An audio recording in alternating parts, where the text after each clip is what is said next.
Sad news in the sports world. We just lost a legend. Story from live now from Fox. I got it off their YouTube channel, so this is fair use. Let's check it out. Y'all know how we do it. We get right into it. With profound sorrow, we announce the passing of our beloved George Edward Foreman Sr., who peacefully departed on March 21st, 2025, surrounded by loved ones. A devout preacher, a devoted husband, a loving father, and a proud grand and great-grandfather, he lived a life marked by unwavering faith, humility, and purpose. A humanitarian, an Olympian, and two-time heavyweight champion of the world, he was deeply respected, a force for good, a man of discipline, conviction, and a protector of his legacy, fighting tirelessly to preserve his good name for his family. We are grateful for the outpouring. Yeah, if you don't know, he said two-time champion. Now, the first time he was champ, he was a young man, but he one of the very few to come back at like the age of 40 and reclaim the title. So shout out to George for that. Pouring of love and prayers, and kindly ask for privacy as we honor the extraordinary life of a man we were blessed to call our own.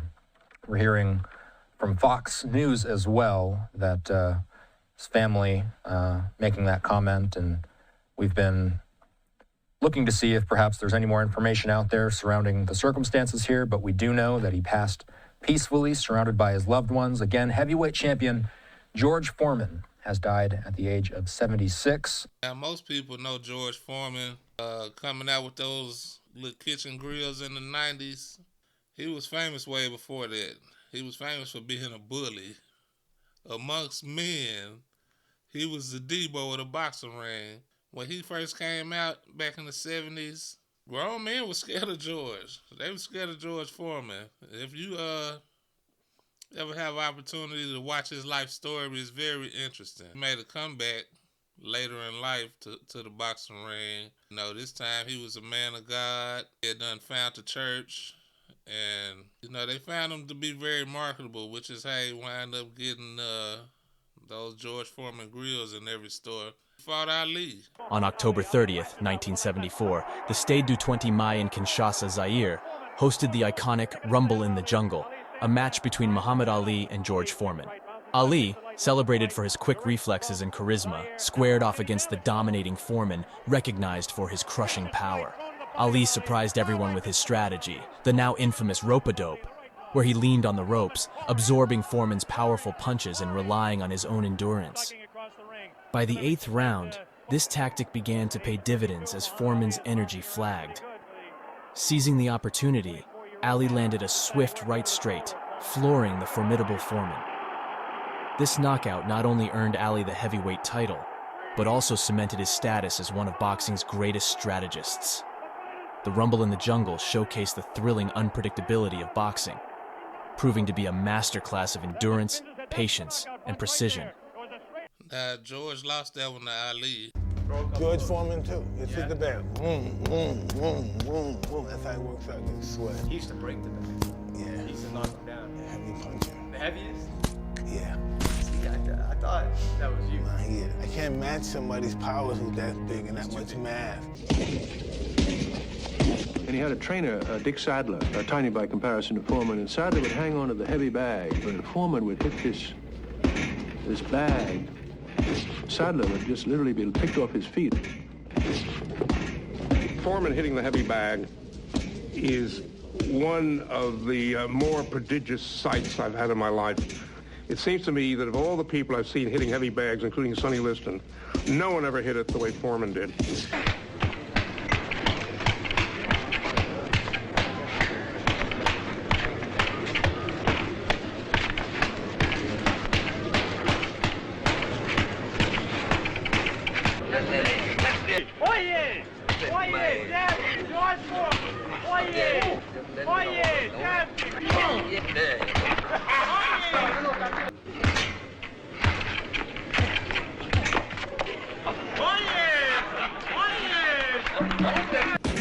Got to whoop George. The jab and the straight right hand, and you'll see a left hook. Oh, that's not the real bad one, but I'll tell you, there's one coming up here. Yeah, He stayed on his feet after that, which is just astonishing. George can still punch. That much we know. Yeah, this is the George Foreman. Most of y'all familiar with the bald-headed George. There's some strong left-right combination by George Foreman that buckles Pierre Cocher, and a right sends the South African to the canvas. We have over a minute left in round number 8 as George Foreman has sent Pierre Cocher to the canvas. He wades in now with uppercuts that seem to take their toll, and Joe Cortez takes a cue and stops the fight. So we answer the questions in a hurry here. Can George stay in there with a world-class fighter? The answer tonight is definitely yes. Misses the right, now watch the left hook. Here it comes, bang, right there. And again, it didn't look like it caught him that flush, but George is so big and so strong that Rodriguez can't recover from it. That's it, that's it, that's it, that's it.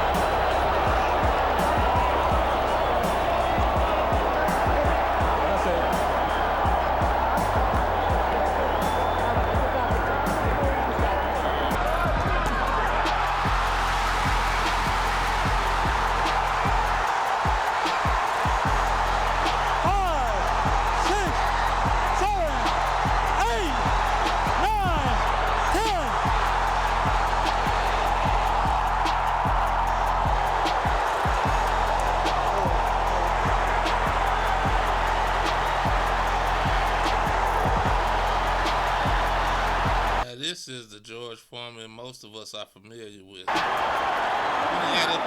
winner, and once again, heavyweight champion of the world, Big George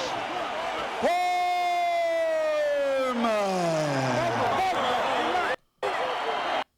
George Foreman was famous for all his kids. Let's see, how many children does George Foreman have?